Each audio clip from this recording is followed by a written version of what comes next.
Welcome to the Urban Pitch Podcast, the beautiful game of life. Today we have Jose Gomez, a.k.a. Choco, in the house. Thank you for having me.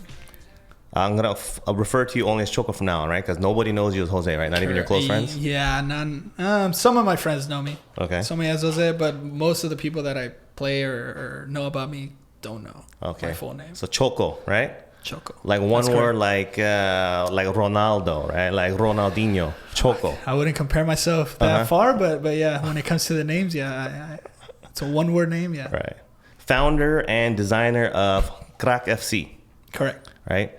You know, we have some of your stuff here, right? I'm going to show it off. Obviously, I'm wearing the hat, right? The cap here.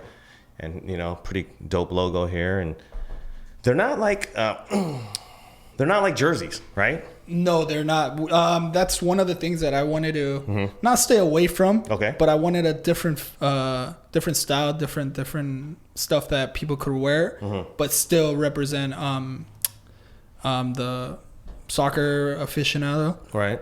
Like the lifestyle. Yeah. So, so it's not like a custom designed jersey, right? And no. that's not the style that Crack FC, right? I mean, I'm not opposed to it because maybe in the future I'll do something like that. But for now, I just wanted to have something that you could wear out, that you could wear, go on drinks with friends. Right. Just wear something nice, something that you could wear out, other than the Nike, the Adidas that most of the people wear, but it doesn't really represent football. Like, it doesn't represent strictly what soccer is to everyone. Why? Because you're from Santa Ana, you right? You grew up in Santa Ana? I grew up in Santa Ana. Okay. I was born in Mexico, right? But I moved out here when I was 7 years old. But I grew up all my life in Santa Ana. So people might not realize what Santa Ana was growing up, right? Because they see it now, and it's pretty cool. There's some dope places, right? Kind of gentrified. There's some hipster areas. But what you're talking about when you grew up in Santa Ana was more like the hood and kind of like growing up playing on the street, right? Urban, right? Yeah. When I grew up, it was tough. I mean, I was in the very center of all the gangs. I have friends that were in gangs. I went to school with half of the people are in a gang or knew about a gang. Yeah. So it was something that you just live with. And to be honest, I never. You weren't into the gang life, though? I was never into the gang life. You're not an ex-gangbanger? Nah. I had friends. No gunshot wounds anywhere in that? Not at all. Okay. But I had friends that were in gangs. But through the game of soccer, I knew them. I kept in contact with them. So it was fun growing. I see it now, and I never really thought about how many gangs there were. I just lived there. It was my life, and it made me the person I am now. Right, but it was pretty crazy back in the day, right? Yeah, it was. Do you think, were there guys that kind of were able to do both? You know what I mean? Or is it like you kind of choose one lifestyle versus the other? Like, did guys hit you up? You know what I'm saying? Or because you played ball, they, it's kind of left you alone? No. I had occasions where some gangsters, I guess, would call me out and say, "Oh, are you from this gang, that gang?" Are you from? Yeah. But I think overall, what helped me was for soccer, they knew who I was in the neighborhood. You know, so when people, even if there's gangs, if they know who you are, they don't mess with you, or they know, this guy is not involved in any sort of gang, so it's not a big deal to be around him or anything like that. But I see it. My friends were in gangs and they still played. Okay. But I guess you make your own decisions. I chose not to be involved with any gangs and anything like that. So I chose soccer as a way to move out of there. And then I don't understand how you have an artistic background, right? Because you have a designing background? Yeah. I went to school. I went to university in Nebraska. And I'm not the best artist, the best drawing. But with computers, I know my way around. And graphic design was something that interests me. And I took that, and that's where I graduated with. Okay, so you're doing the designs for all the clothing, right? What do you guys have right now? You guys have mostly shirts and hats? Yeah, we have mostly T-shirts. We have those long line T-shirts. We have hats, and soon we'll be coming out with some crew necks. Hopefully by next month we'll have them ready for everyone. Okay, nice. So then crackfc.com? Yeah, crackfc.com. You'll find all the products. We also have a what we call crack adventures. So it's basically us going to different parts of the world and partying. Sometimes, but showing everyone how soccer is lived in all over parts. We just went to Colombia. Okay, how was that, man? How'd you choose Colombia as like the first spot? My business partner. Yeah, he's a co-founder as well. He is Colombian. He's Colombian. Colombian. So drug cartel. I don't know, maybe. Okay. But he chose his hometown to go. Yeah. And yeah, it's a huge soccer fan base over there. Okay. It was not Medellin, right? It was Cali. He went to Cali. Yeah. Okay. That's where he's from. I believe so. You went too, or no? No, I didn't go. He went. He took that trip by himself, and he went to one of the games. He went to the Clásico, Cali against Cali. So that shit is. What is that? Crazy. That's like Cali against Cali. Like you're just confusing people. What does that mean exactly? Yes. Like, for the people that know that LA Galaxy versus LA Galaxy. What is that? So it's they're from the same town, obviously, but one is Deportivo Cali, and the other one is América de Cali. Okay. And they're rivals. Huge rivals. Huge rivals. Yeah.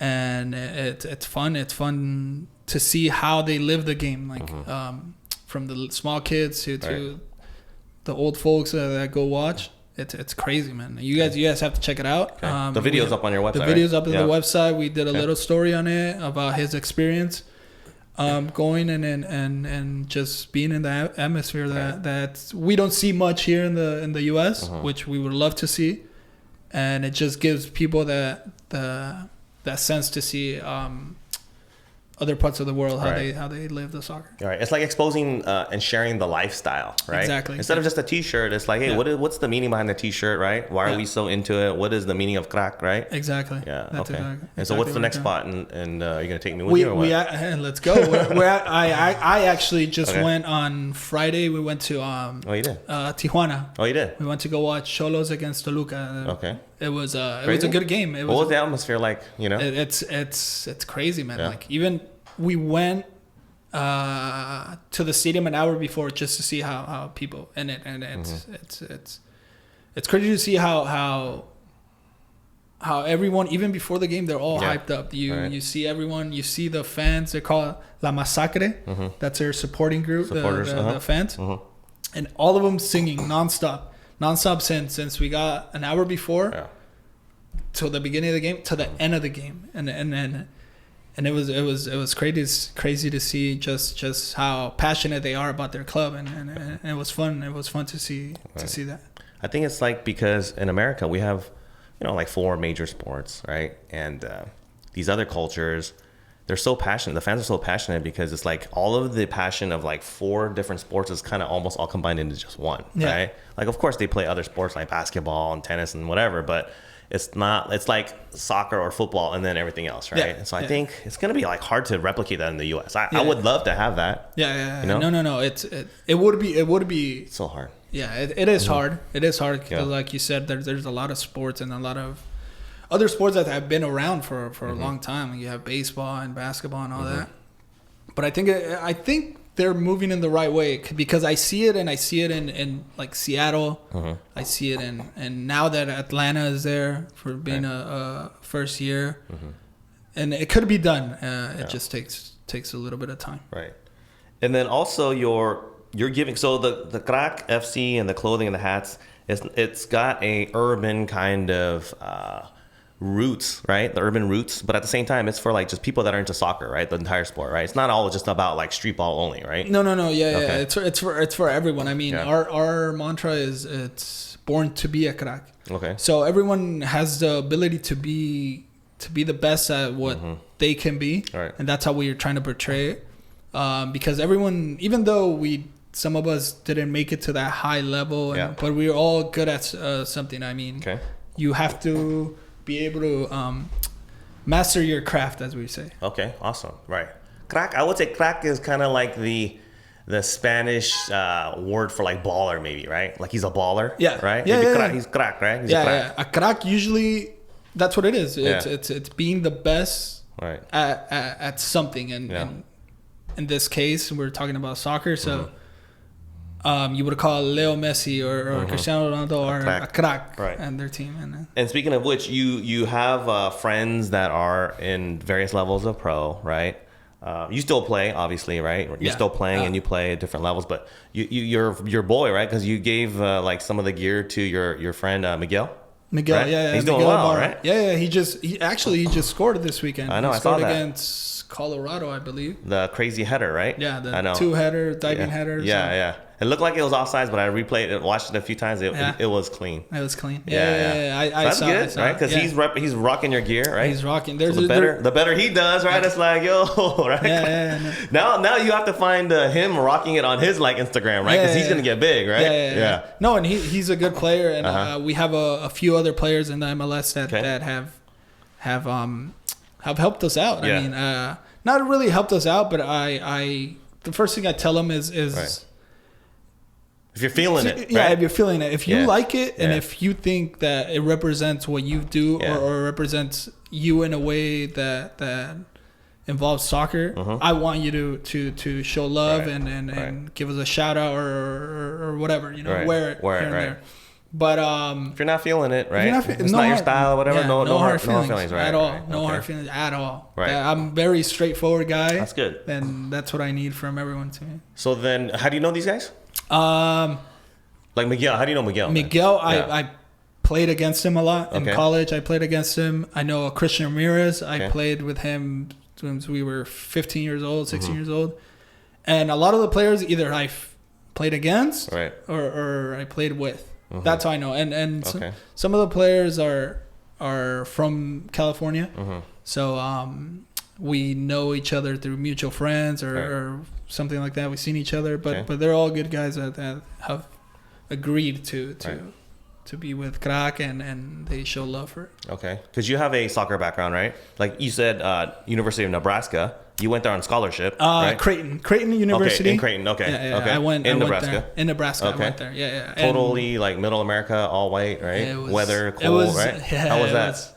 Was it a shock? A shock for a Southern California Mexican boy from Santa Ana? Let's just say it was different. The first year I showed up, I kid you not, I went a t-shirt, jeans, and some Vans. Okay, so you weren't sure. You didn't know what the local weather was like. And the worst thing, it was the first year that I was there. They had the worst. Like the worst winter? Worst winter in like 20 years. Oh my it was like 20 inches of snow. And it was crazy, man. But the soccer was fun. The atmosphere was fun. We would get 4,000 or 5,000 fans every game. That's awesome, yeah. Like they loved the sport, and it was a great experience. I mean, I learned a lot. I met a lot of people that I still keep contact with, and it was a fun experience. Okay.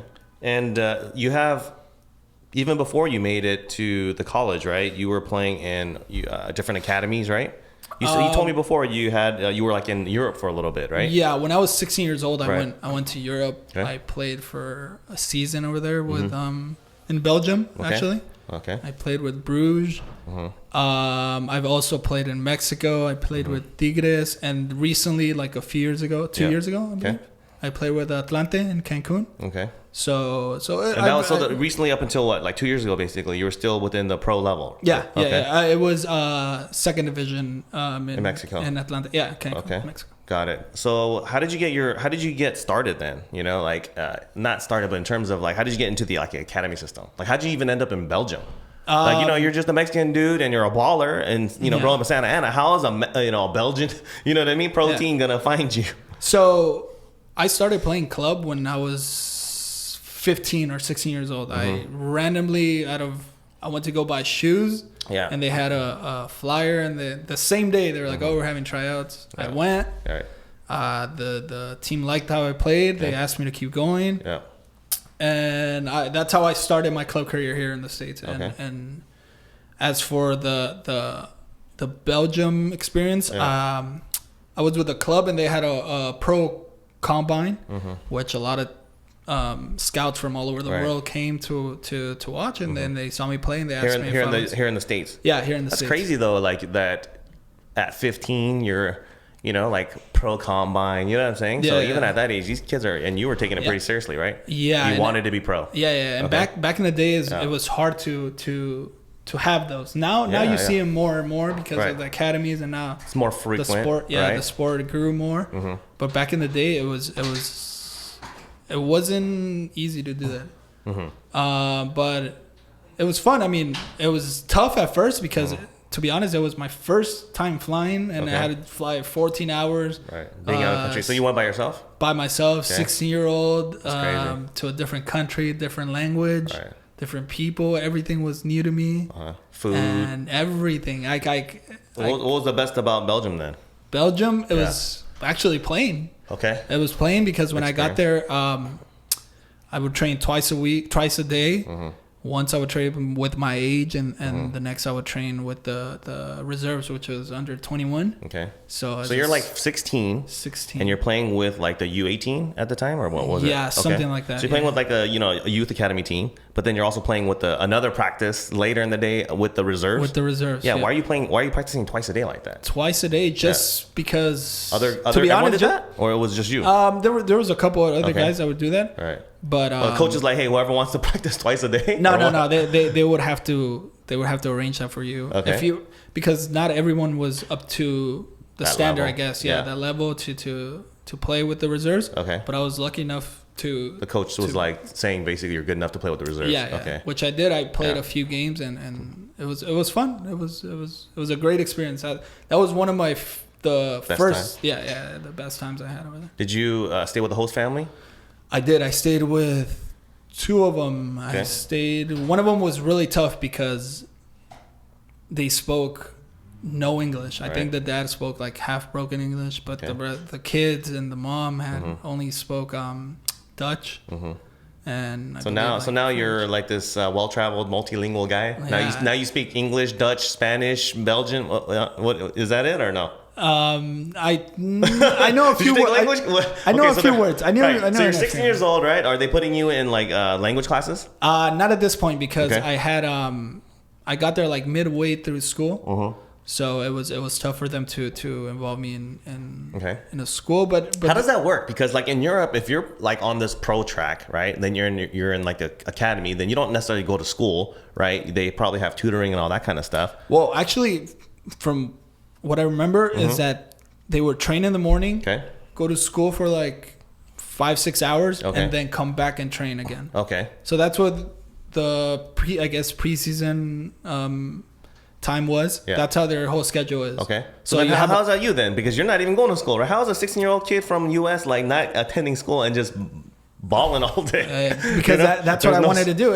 Technically, they saw me as already being a pro. Okay. And that's why school wasn't the priority at this time. All right. So then how did you get from that? Obviously you got your high school diploma or GED because you got a scholarship, right? Yeah. So how were you able to graduate and get you got it here or you got it there? No. When I came back, I had to take independent classes and I had to take like 8 classes during to catch up. Summer school and all this stuff just to catch up. Right. Because you were how long were you in Belgium for?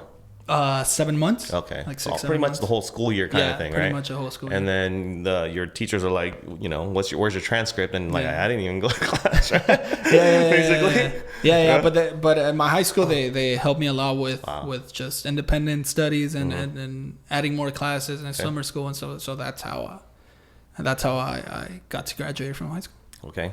What was the culture like over there? Like the football, soccer culture compared to here? Oh, it's different. They live it over there. Okay. That's what they do. Even in Belgium, huh? Even in Belgium, that's what they do, and it's a small country. Yeah. So, a lot of the times when teams would play, and if it's from your city, everything closes down.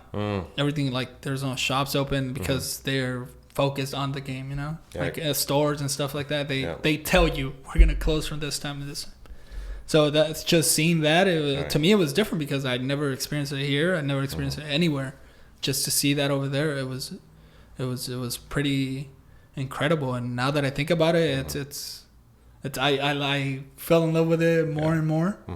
But it was fun being out there and just playing and being in the atmosphere. And So you're 16 years old and you're on the playing with the reserves, right? You have a lot of fans. You have like some girlfriends. Fan club. What's going on out there? There was no adult supervision. Parents aren't even halfway around the world, right? What's going on? There was people. I mean, they were morely interested because You're different? And I was from the U.S. or I was from Mexico. So it's rare to see someone in Belgium from the U.S. or from Mexico. So they were more interested in so you stood out. Okay. So what? You had a girlfriend out there? No, I had no girlfriends. Okay. I had no girlfriends out there. It was all strictly soccer. And you're sticking to that, right? Yeah. What do you think about the growth? Because right now you're playing, you also play right now on Santa Ana Winds, right? Correct. UPSL. And right now, like, American soccer pyramid is really interesting, right? Yeah. Because they have MLS on top, they have second division, right? Third is kind of empty, but fourth and fifth, they're all kind of like competitive, and there's a lot of teams having synergy and being able to go up, right? Yeah. I mean, we talked about it before about the promotion relegation thing, right? But even at like fourth tier and fifth tier, like, how competitive is it, right? It's competitive. Okay. Just because there's players that are good, but it's not to what it can be. Because we don't, to be honest, unless you are 19, 18 years old, you take it seriously. But us, we just do it to play on the weekends and stuff because we don't train during the week. Sure.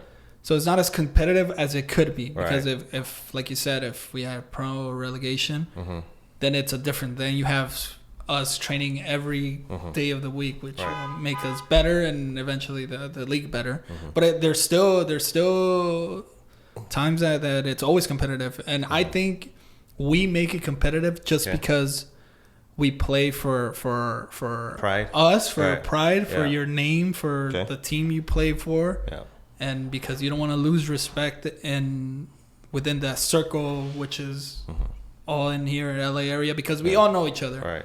I played against friends that I play one team on Monday, and then on Saturday he's my rival. But it's always competitive. It's never gonna. I don't think it'll end. Right. Everyone's a competitor, right? Yeah. So it's semi-pro, right? UPSL is considered semi-pro. Now they're doing promotion relegation even within UPSL, which is pretty interesting, right? But do any of the players like get paid? Do you know? I don't know exactly how they get paid or how much they get paid. I'm sure some of them get paid, but I don't think it's something that you could live off of. Right. It's more like a stipend kind of thing. Something like that. So some of the ballers that are good, get a little extra, whatever, gas money. Score a goal. You get like a goal, like a bonus. Yeah, you get bonus check. Okay. So what do you think most of the guys are on the team? Do they break down into some of the younger guys that are hoping to make it to the next level, and then some of the older guys like yourself who's just still wanting to play at a competitive level? What's the makeup of like your league and your team? I've seen more and more teams that have young players. Okay.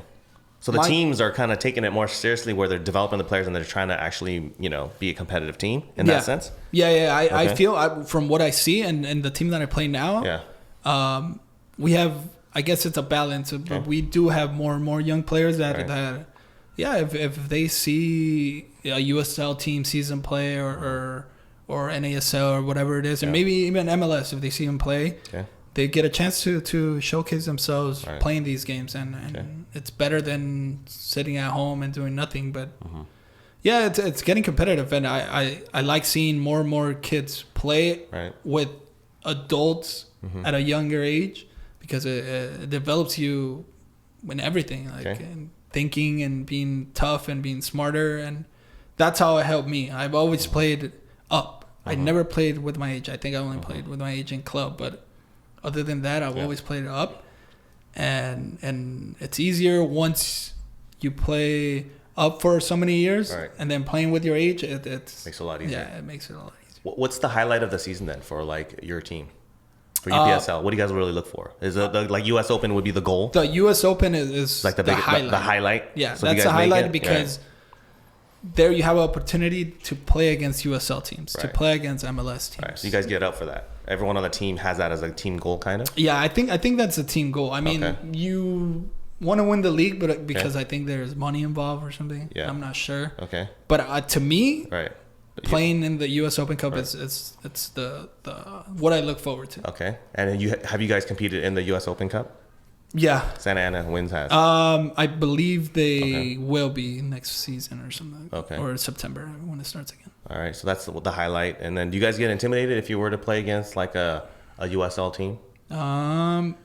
Me? Yeah, as a team, what about you? Not me. Not at all? But as a team, maybe the younger guys that haven't got that experience to play against pro players. But as myself, you don't get you're not intimidated. Not at all. Just like, hey man, you're not intimidated by those guys, huh? No, not at all. I think I've played against.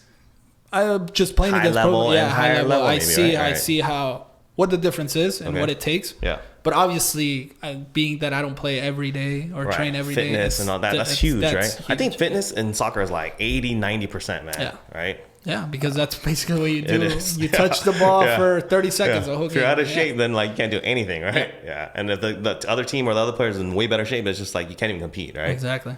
What level do you think, because you played in second division in Mexico, right? What level do you think like that competition is in the U.S.? That would be probably like I'd say, like a NASL, USL level. Okay.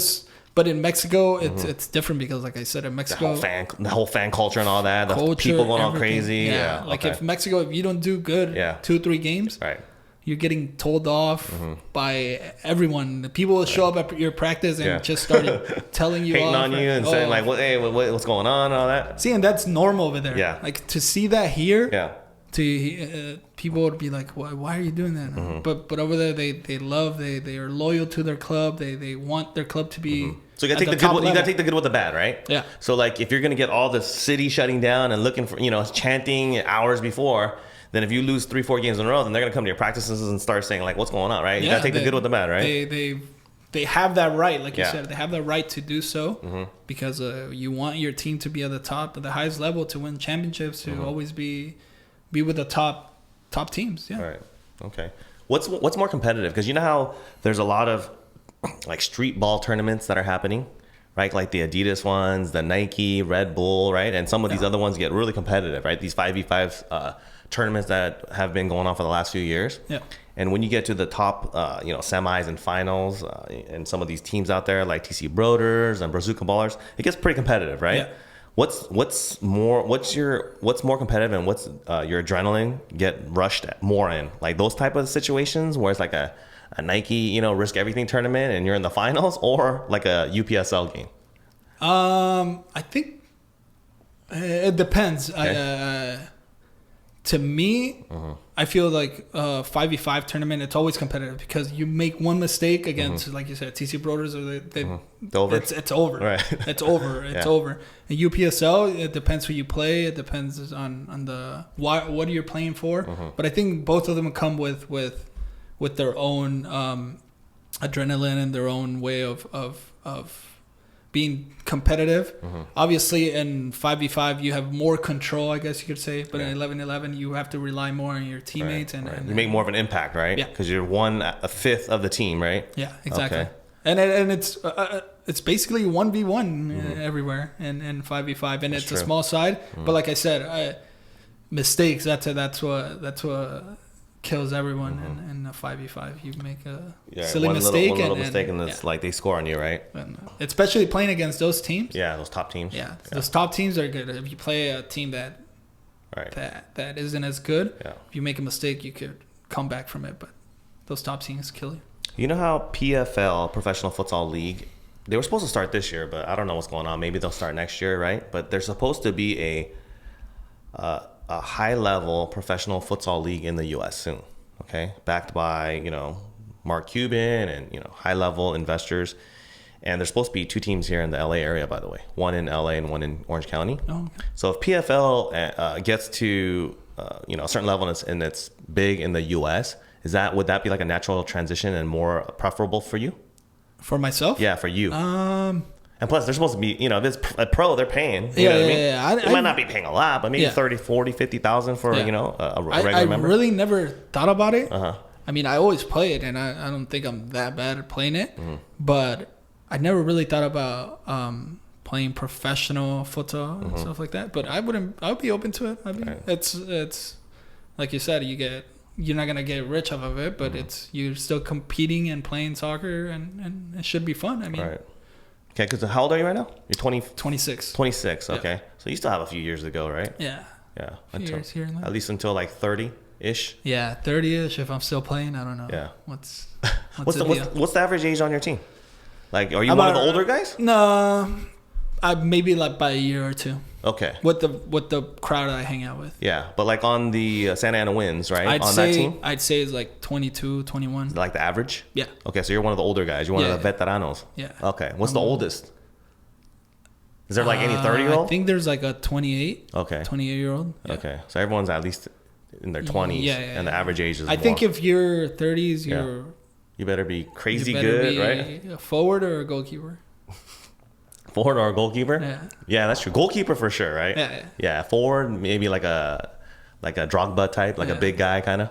Like Zlatan Zlatan. Yeah, Drogba is on USL team now, right? Phoenix Rising, right? Yeah, it's pretty interesting, right? How these lower division teams are getting a lot of high profile players now. Yeah, well, he got a good deal. He's part owner of that team, and I'm sure he didn't do it just to buy whatever team. I'm sure that team's gonna eventually move up to MLS or something higher than that. But it should be cool seeing him and Omar Bravo and all the players play there. Should be fun just watching play, see what they do. I agree. You're not a big fan of going to like American soccer games though, right? I go here and there. Okay. I'm not not a huge fan. I don't have like a supporting team, but I like going. I have a lot of friends that play, so I go and watch them and see them play. But yeah, I mostly in the playoffs is when I like to go watch. So. Okay. What do you think? Because you're a baller. You've played. You have a company, right? Based on the lifestyle, right, of soccer. But yet you're not a huge fan, right? What do you think wouldn't have to happen for these teams to be able to attract you and get you to that level? Because you're like an ideal fan, right? In the U.S., like even in L.A. Yeah. There's multiple teams. There's LAFC, the LA Galaxy, even OCSC, right, closer to you, which play in USL. But have you ever been to any of they were the Orange County Blues, LA Blues? Yeah, have you been to their I actually just went to it on Saturday. They played. Okay, against LA Galaxy 2? Galaxy 2. Okay, how was the atmosphere? It was actually pretty good. This was at StubHub, right? Yeah. Okay. Those fields on the side. Yeah. How many people were there though? Like maybe 2,000, I think. That many? Yeah. Oh, that's not bad. It had like a huge crowd. I think because, and I went to go see it because one of the kids that I've known for a while, he debuted. He's a 16-year-old. Like I believe 4 of them debuted with the Galaxy 2. So I think that's why there was a big crowd. And they did good. I mean, playing against pros and stuff, or being 16, 17 years old. So it was a cool atmosphere though. Yeah, it was fun. It was fun. Okay, so that's not bad then, right? Yeah. Crowd is huge, right? There has to be at least a decent crowd. Because I've been to like these games, LA Blues, back in the days, like 3-4 years ago, and there was like 200, 300, 400 people there. And, it's like, the atmosphere's not there, right? Yeah. What do you think they need to do to be able to get like you into, more of these games? I think it's just, well, from my experience, it's just how I grew up. Yeah. Like my dad grew up watching Mexican soccer, and I was always a fan of that. Okay. And I see it, and I saw this at the Tijuana game that I just went to. The Zolos? Yeah, the Cholos. I just went to. In front of me, there was sitting a couple with their kid. The kid was not even a year old. He was months old, and the father had him. And just seeing that shows me how the dad is already introducing him to that club. Yeah. So the kid in his mind, or eventually he's going to be supporting that club, and eventually that's how you get your loyal fans. Because I saw a lot of the guys that were there. They have like tattoos of the team logo. That's crazy. Like that's crazy to have and it wasn't just one guy, like that one crazy guy that does all that. Yeah. It was like common kind of, right? Yeah, it was multiple people that do it, and one of them said what did it say? Toda la vida, for life. For life. And it had the logo of the Club Tijuana one. Right. And it's just crazy to see that. Like, you have to, like, a tattoo is not something you just put on yourself just because. It's not a light decision, right? Yeah. So just seeing that shows me that it could be done. And I think a lot of it has to do with how you grew up or how you grow up. And yeah, when I was growing up, Mexican League was common in my life. Obviously, my dad is Mexican and everything. And now that I played over there, I follow it more. But I think MLS has the ability to do that. They have a lot of fans now. Before it was even worse, but now you see Seattle, you see even Galaxy gets a full crowd here and there. So it's gonna grow. I think it's just a matter of time. Do you think it would help if like you and your dad would go to these games? Because like the team, MPSL team in San Diego, like Albion, right? If they have like these rivalries with like the Cholos and the Mexican teams are coming out and playing, do you think that would help build that fan interest? Yeah. Because you don't see that much. Well, around here you don't see it. But I think that could be one of the ways to do so. Yeah, because I think even back in the days, like these teams, like you mentioned, like the Tigres, right? They would come and play LA Galaxy, but people weren't like hyped for those games. You know what I mean? So I think the interest has to build into American soccer somehow. Yeah. And I think maybe even if MLS isn't involved in the promotion relegation, if it was involved maybe in the lower tiers, like maybe 2 through 4, 2 through 5, as a potential possibility, I think that would definitely help build that fan interest. Yeah, because that's how, like you said, if you're from around here, you want to support Orange County or you want to support LAFC, but they have to give you a reason to why you want to be that loyal and to that club. So I think doing stuff like that, it would help. Yeah, it would help a lot. For sure. All right, what do we have to look forward to from Crack FC? We actually have a tournament this Saturday. Okay. It's gonna be cash prize money. Okay. We're gonna have both women and men. For men, we're gonna have $5,000 to give out. Okay. And for women, we're gonna have $2,000 to give out. And we're just waiting for people to sign up and see how it turns out. And hopefully it's a good event. We're also gonna do, like I told you, we're gonna come out with new product, maybe some crew necks, and yeah, that's the short term for Crack as of now. Okay, so and you're gonna build a kind of a lifestyle around the website, right? You're gonna go to different places and continue to do these films, right? Yeah, we will. We're gonna continue to go. We're gonna try to do as well as MLS games and stuff. So we're planning on going to Seattle, Portland, Galaxy, all these teams that have a good fan support, and we're gonna try to show everyone how they live it and everything behind the scenes, everything before and after the game, and how everything works. Awesome. All right, follow Crack FC, Choco from Crack FC, based in Santa Ana. Follow it, lifestyle, clothing, baller, tournament, everything, right? Everything. All right, great. Thanks for coming out. Urban Pitch Podcast, A Beautiful Game of Life.